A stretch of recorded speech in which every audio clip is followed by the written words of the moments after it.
इस वक्त हम सिविल सेक्रेटरीट श्रीनगर के बाहर मौजूद हैं और राज्यसभा की वोटिंग सिविल सेक्रेटरीट श्रीनगर में शुरू हो चुकी है।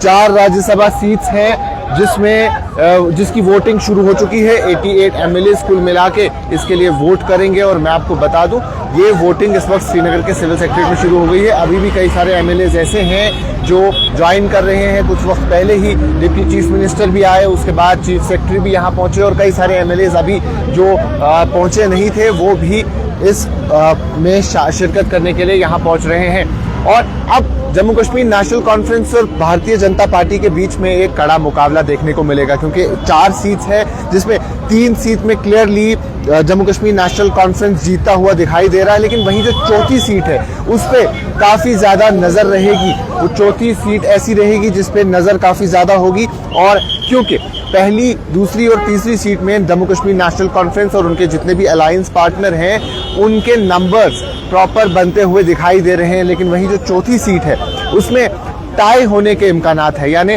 ऐसे चांसेस भी हैं कि चौथी सीट में टाई हो सकता है, क्योंकि भारतीय जनता पार्टी के पास 28 सीटें हैं। वहीं जम्मू कश्मीर नेशनल कॉन्फ्रेंस की जो रिमेनिंग वोट्स रहेंगे और उसके साथ साथ जो उनके अलाइज हैं, जो उनके अलायंस पार्टनर्स हैं, और कल पीपल्स डेमोक्रेटिक पार्टी ने भी कहा कि वो जम्मू कश्मीर नेशनल कॉन्फ्रेंस का सपोर्ट करेंगी फॉर लार्जर इंटरेस्ट, क्योंकि वो एक बड़े ग्रुप, बड़ी अलायंस का हिस्सा है जो नेशनल लेवल पे इंडिया अलायंस है उसका हिस्सा है, तो वो उन्हें वहाँ सपोर्ट करेंगे। और उस लार्जर इंटरेस्ट को देखते हुए पीपल्स डेमोक्रेटिक पार्टी के 3 वोट भी जम्मू कश्मीर नेशनल कॉन्फ्रेंस की तीसरी सीट के लिए उन्हें मिलेंगे। तो ये कहीं ना कहीं नेशनल कॉन्फ्रेंस को और स्टेबल पोजीशन में ले आता है। तो इससे समझ ये आता है कि चौथी सीट में अब कड़ा मुकाबला होगा। अब चौथी सीट का अर्थमेटिक अगर आप समझेंगे तो 28 वोट भारतीय जनता पार्टी के पास है, वहीं 28 वोट अगर जम्मू कश्मीर नेशनल कॉन्फ्रेंस और उनके अलाइज और कुछ इंडिपेंडेंट उन्हें सपोर्ट करते हैं तो उनके पास भी बनते हैं। तो अगर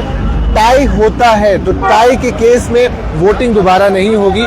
टाई के केस में स्लिप्स डाली जाती है और जिस कैंडिडेट का, जिस पार्टी का नाम सामने आता है उसे ही विनर घोषित किया जाता है, यानी वही विनर करार दिया जाता है। तो ये एक इम्पॉर्टेंट और इंटरेस्टिंग चीज़ होगी जो शायद ही कई वक्त से यहाँ देखने को नहीं मिली होगी, और ऐसी चीज़ आज यहाँ देखने को मिलेगी। मैं आपको एक बार फिर से बता दूं, राज्यसभा पोल्स, राज्यसभा इलेक्शंस जम्मू कश्मीर में कई बरस के बाद हो रहे हैं। कई वक्त से जम्मू कश्मीर में राज्यसभा की सीट्स वेकेंट रही। वक्तन फवक्तन लोग राज्यसभा से रिटायर होते गए अपने 6 साल का टर्म मुकम्मल करने के बाद, लेकिन उसके बाद भी ये सीट्स वेकेंट रही, क्योंकि इन सीट्स में वोट जो है वो एक एमएलए कास्ट करता है। और जम्मू कश्मीर में 2018 के बाद से असेंबली ही नहीं थी। जम्मू कश्मीर में 2018 के बाद सरकार ही नहीं थी। 2018 में सरकार टूट गई, उसके बाद दफा 370 की मनसूखी 2019 में हुई, और फिर बिलाखिर एक लंबे वक्फे के बाद जम्मू कश्मीर में 2024 में इलेक्शन किए गए। और जब 2024 में इलेक्शन हुए तो फिर 2025 में अनाउंस किया गया कि इन 4 सीट्स की भी इलेक्शन किए जाएंगे। ये 4 सीट इससे पहले अलग अलग पार्टीज में थे। मैं आपको बता दूं, मीर मोहम्मद फयाज जो इस वक्त एमएलए कुपवारा है वो पीपल्स डेमोक्रेटिक पार्टी के तरफ से राज्यसभा मेंबर थे। जम्मू कश्मीर में एक सीनियर लीडर, कांग्रेस के बड़े वेटरन लीडर गुलाम नबी आज़ाद भी एक सीट पे थे और वो भी राज्यसभा मेंबर थे कांग्रेस की टिकट पे।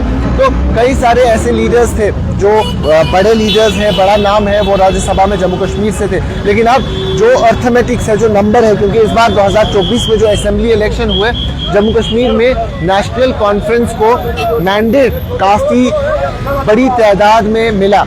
42 सीटें जम्मू कश्मीर नेशनल कॉन्फ्रेंस ने जीती, जिसमें से एक फिर छोड़नी पड़ी क्योंकि 2 में से सिर्फ एक रिटेन की जा सकती है और उमर अब्दुल्ला ने बडगाम सीट छोड़ दी। तो कुल मिला के अभी मौजूदा वक्त में नेशनल कॉन्फ्रेंस के पास 41 सीट्स अपनी है। 6 उनके अलायंस पार्टनर जो कांग्रेस है उनकी है, तो वो 2 सीट्स मिला, वो ये 2 मिला के 47 सीटें बनाते हैं। कुछ ऐसे इंडिपेंडेंट्स है जो जम्मू कश्मीर नेशनल कॉन्फ्रेंस के साथ फुल टाइम है। उसमें से एक सतीश शर्मा है जो अभी मिनिस्टर भी है, वो भी उनके साथ जुड़े हुए हैं। तो कई सारे लोग हैं जो इंडिपेंडेंस भी उनके सपोर्ट में है। तो पहली, दूसरी और यहाँ तक कि तीसरी सीट में भी जम्मू कश्मीर नेशनल कॉन्फ्रेंस की पोजीशन काफ़ी स्टेबल है, काफ़ी स्ट्रॉन्ग है। लेकिन एक बार फिर से बता दूं, जो चौथी सीट है वो काफ़ी इंपॉर्टेंट सीट रहेगी, काफ़ी ऐसी सीट रहेगी जिस पे देखना होगा कि क्या चौथी सीट नेशनल कॉन्फ्रेंस के खेमे की तरफ ही जाती है, जिसपे इमरान नबी डार लड़ रहे हैं, जो जम्मू कश्मीर नेशनल कॉन्फ्रेंस के स्टेट स्पोक्स पर्सन है। और वहीं चौथी सीट पे भारतीय जनता पार्टी के प्रेसिडेंट जो है सच शर्मा, वो भी इलेक्शन लड़ रहे हैं। तो काफी इंपॉर्टेंट, काफी कड़ा मुकाबला इस बार देखने को मिलेगा। Jammu Kashmir national conference confident है कि वो कहते हैं कि कल अनएक्सपेक्टेड रिजल्ट आएंगे और ऐसे रिजल्ट आएंगे कि तमाम तर लोग शॉक हो जाएंगे और जम्मू कश्मीर नेशनल कॉन्फ्रेंस चारों सीटें जीतेगी। वहीं भारतीय जनता पार्टी ने अपने 3 कैंडिडेट्स को फील्ड किया है और उनका कहना है कि एक सीट पे तो हम कंप्लीटली आराम से जीत रहे हैं और बाकी 2 सीट्स पे भी अनएक्सपेक्टेड रिजल्ट आएगा। तो दोनों तरफ से दोनों पार्टीज का यही दावा है कि हम इलेक्शन जीत रहे हैं। लेकिन अभी इलेक्शन 9 बजे आज सुबह वोटिंग का प्रोसेस शुरू हो चुका है और ये दोपहर 4 बजे तक चलेगा और उसके बाद 5 बजे के बाद काउंटिंग शुरू होगी और कुछ मिनट में ही काउंटिंग मुकम्मल हो जाएगी, क्योंकि ज्यादा लंबा प्रोसेस नहीं है और वो काउंटिंग मुकम्मल होते ही रिजल्ट्स अनाउंस किए जाएंगे। तो आज शाम 5 से 6 के दरमियान ये मालूम होगा कि ये जो 4 सीट्स हैं ये किसके हिस्से में आती है, कौन मेंबर पार्लियामेंट राज्यसभा बनता है। तो अभी भी आप देख सकते हैं कई सारे एमएलए असेंबली आ रहे हैं, सेक्रेटरीट के इस कॉम्प्लेक्स में आ रहे हैं।